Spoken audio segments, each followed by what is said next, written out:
The Secret Garden, Chapter 7, The Key of the Garden. 2 days after this, when Mary opened her eyes, she sat upright in bed immediately and called to Martha, "Look at the moor! Look at the moor!" The rainstorm had ended, and the gray mist and clouds had been swept away in the night by the wind. The wind itself had ceased, and a brilliant, deep blue sky arched high overhead the moorland. Never had Mary dreamed of a sky so blue. In India, skies were hot and blazing.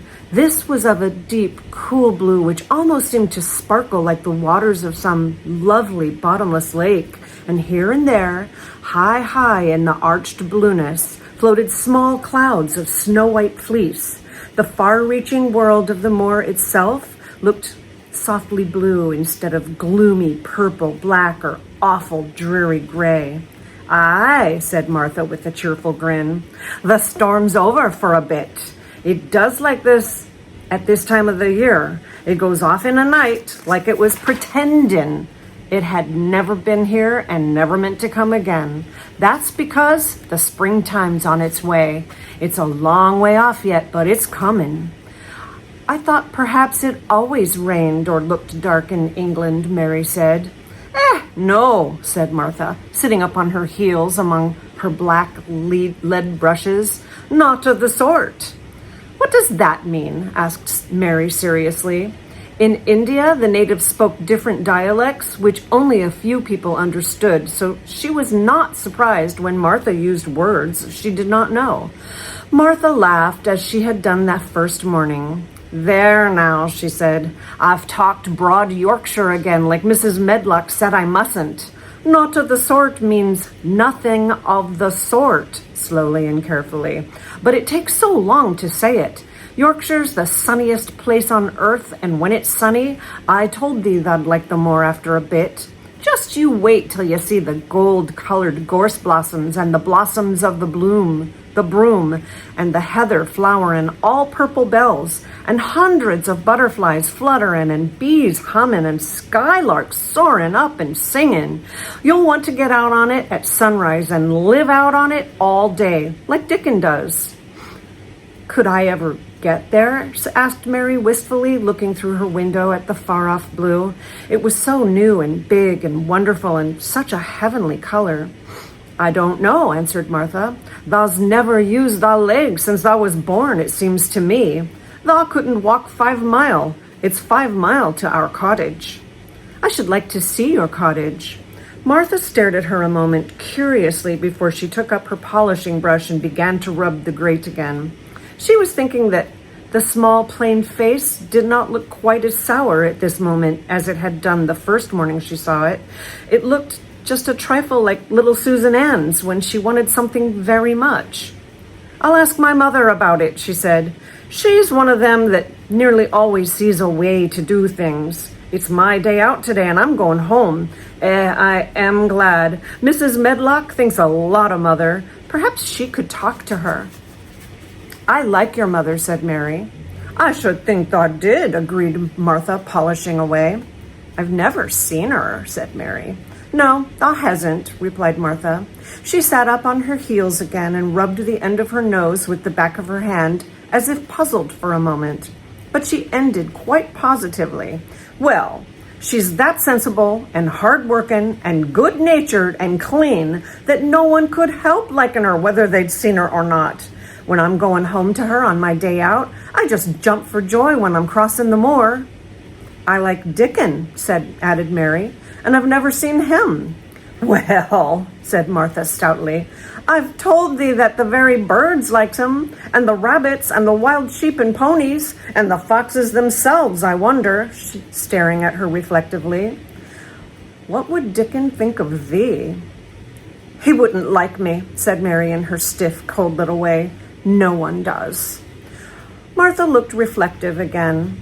"How does thou like thyself?" she inquired, really quite as if she were curious to know. Mary hesitated a moment and thought it over. "Not at all, really," she answered, "but I never thought of that before." Martha grinned a little as if at some homely recollection. Mother said that to me once, she said. She was at her washtub and I was in a bad temper and talking ill of folk, and she turns around on me and says, "The young vixen, thou. There thou stands, saying thou doesn't like this one and thou doesn't like that one. How does thou like thyself?" It made me laugh and it brought me to my senses in a minute. She went away in high spirits as soon as she had given Mary her breakfast. She was going to walk 5 miles across the moor to the cottage, and she was going to help her mother with the washing and do the week's baking and enjoy herself thoroughly. Mary felt lonelier than ever when she knew she was no longer in the house. She went out into the garden as quickly as possible, and the first thing she did was to run round and round the fountain flower gardens 10 times. She counted the times carefully, and when she had finished, she felt in better spirits. The sunshine made the whole place look different. The high, deep blue sky arched over the Misselthwaite as well as over the moor, and she kept lifting her face and looking up into it, trying to imagine what it would be like to lie down on one of the little snow-white clouds and float about. She went into the first kitchen garden and found Ben Weatherstaff working there with 2 other gardeners. The change in the weather seemed to have done him good. He spoke to her of his own accord. "Springtime's coming," he said. "Cannot thou smell it?"